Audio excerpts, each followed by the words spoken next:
and gentlemen, I want to begin this analysis by asking you, who do you think has the best chance of defeating Ruto come 2027?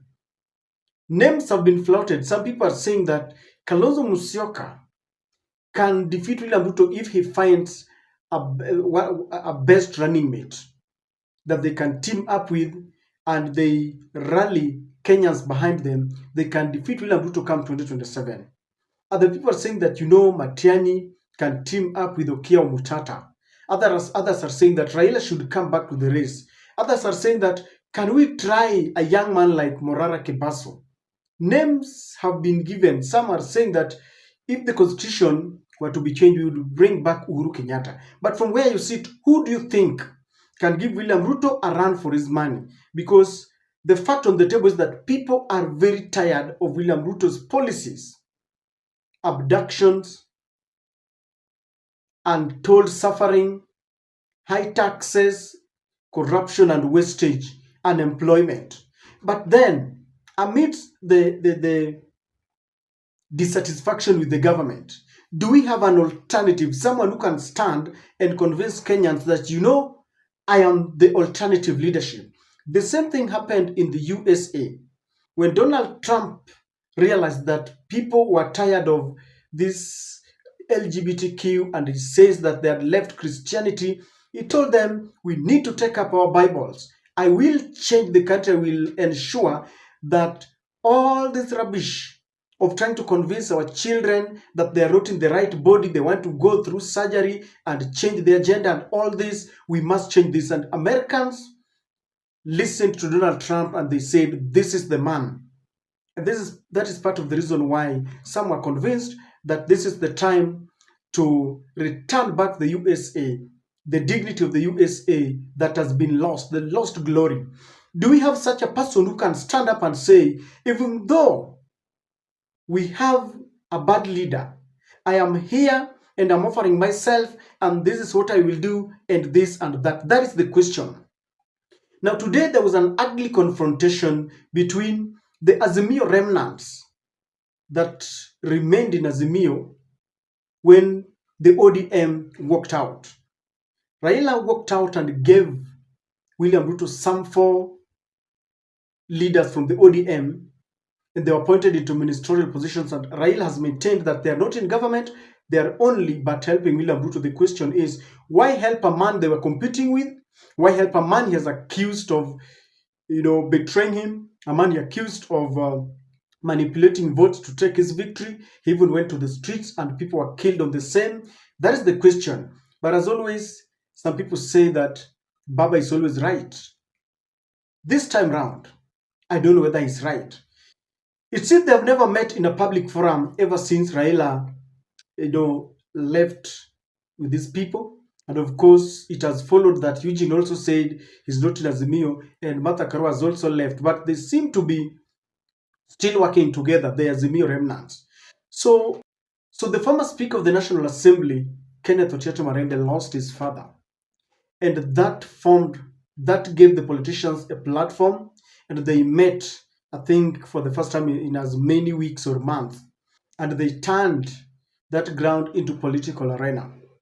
The Azimio remnants started by accusing ODM of betraying them, of betraying Kenyans, because they were saying they had a plan to defeat William Ruto in 2027. But the ODM brigade told those who were in the funeral that people don't like Ruto.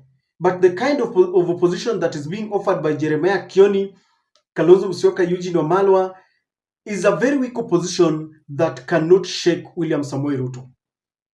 Do you think Kalonzo can give William Ruto a run for his money?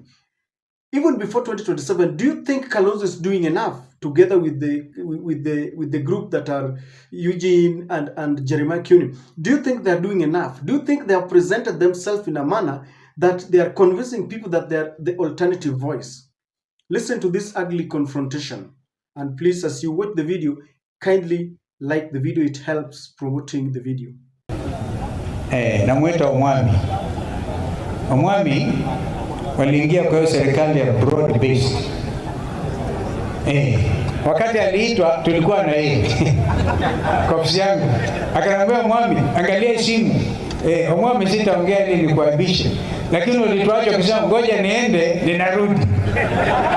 Tangu Opanya atoke nimempata hapa leo.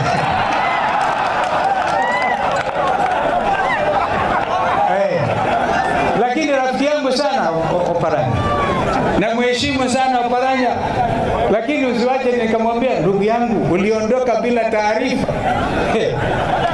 Ungerudi sasa nimeenda. Lakini namuelewa. Naelewa hata shida ya baba mwenyewe aliyokuwa naelewa. Kwa hivyo ukiona kule ni kubaya Opanya, uone vile watu wa Vihiga, Kakamega, Ingo yote wanaona hawataki ufisadi Kenya hii. Wanataka uongozi bora.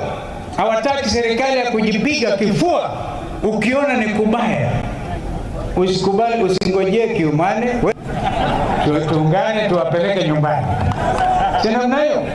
Lakini kwa sasa afanye hiyo kazi bora.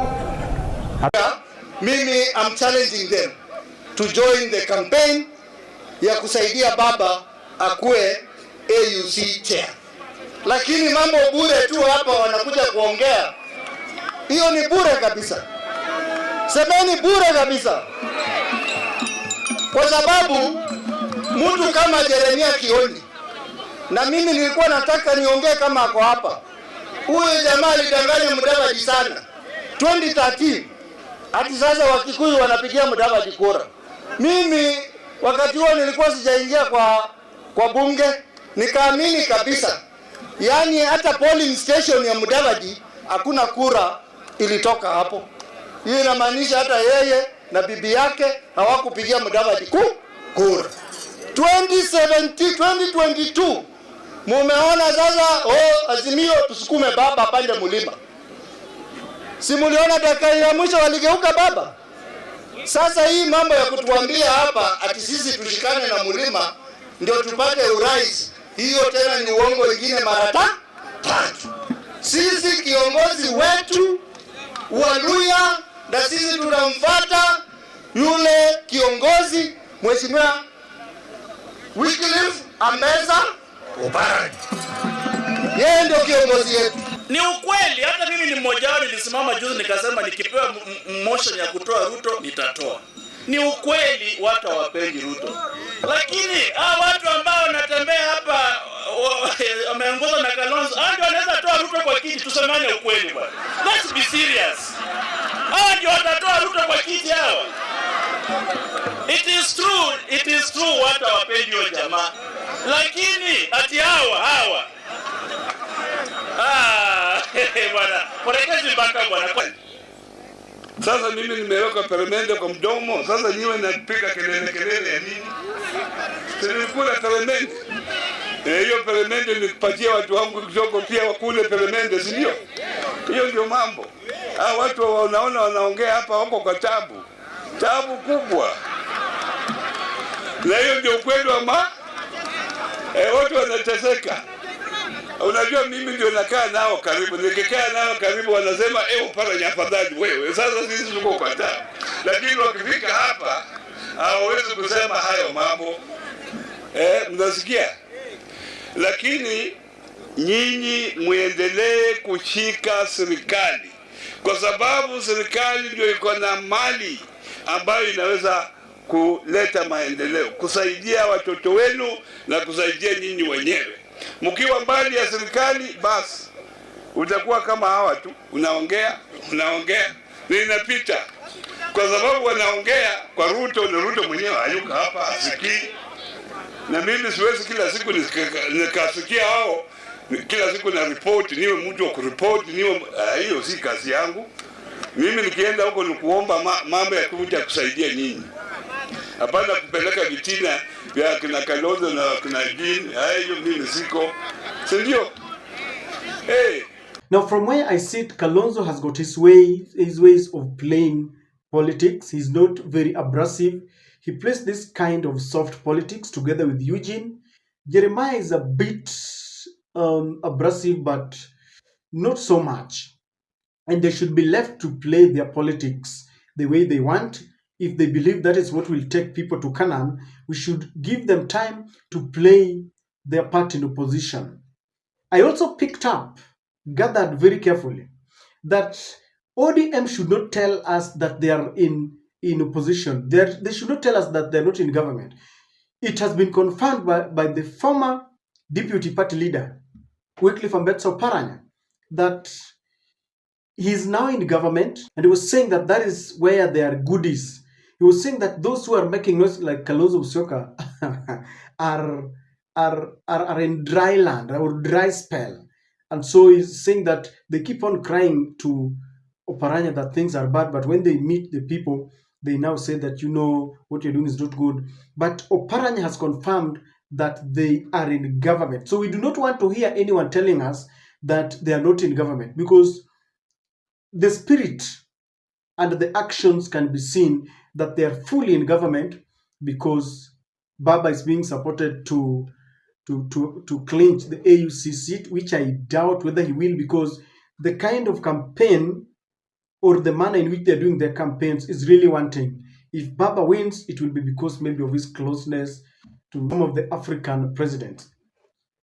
I also want to say this, ladies and gentlemen, in as much as we want to allow Kalonzo Musyoka and the group to play their politics, the truth is Kalonzo has never convinced people that he can defeat William Ruto. And let me tell you, Kalonzo, in terms of experience, Kalonzo has got a lot of experience. He's been a minister, including a foreign affairs minister. He's been a vice president when he did the same thing that Raila has done today, by the way. In 2007, when Raila's votes were stolen, he rushed to form an alliance with Kibaki. So history repeats itself. And Kalonzo has got a wealth of experience. He's been involved in peacekeeping in the neighboring countries. But Kenyans are waiting for someone who, because according to Caleb Amisi, is saying that you sometimes need to tell people to protest against the government. Maybe they are looking for someone who can go to the streets, akule tear gas kidogo, but that is not Kalonzo. Kalonzo is not used to that kind of politics. He's always being forced by Raila. Kalonzo, William Ruto, Mudavadi are Moi orphans. They used to enjoy during the Moi power. They were never used to all this. In fact, people like Kalonzo are used to a flag, bandera, an assistant minister, a minister, and all this. All this hard politics has come just as a matter of, it is nature, or fate has decided that he be part of that team. But people would really want to see a Kalonzo who can confront the government. I know what Kenyans want. Kenyans really want someone who can face the government, can face the police. You know, Kalonzo and the group, they are full of press conferences.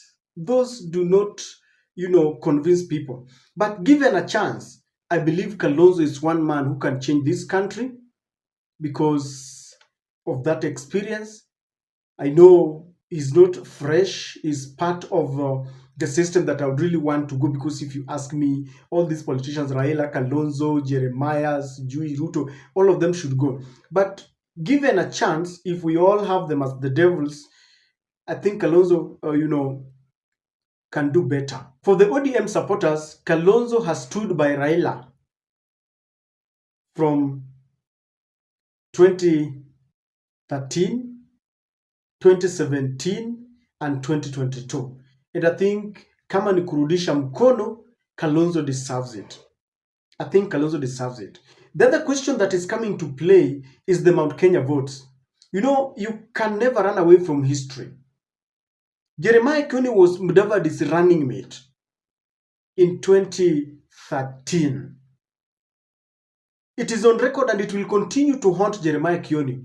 Neither Jeremiah nor any member of his family voted for Mudavadi. How can you fail to elect yourself? Because he was a running mate of Mudavadi. If Mudavadi was to become the president, he was going to be the president himself. So they never believed in Mudavadi, and this has continued to haunt them.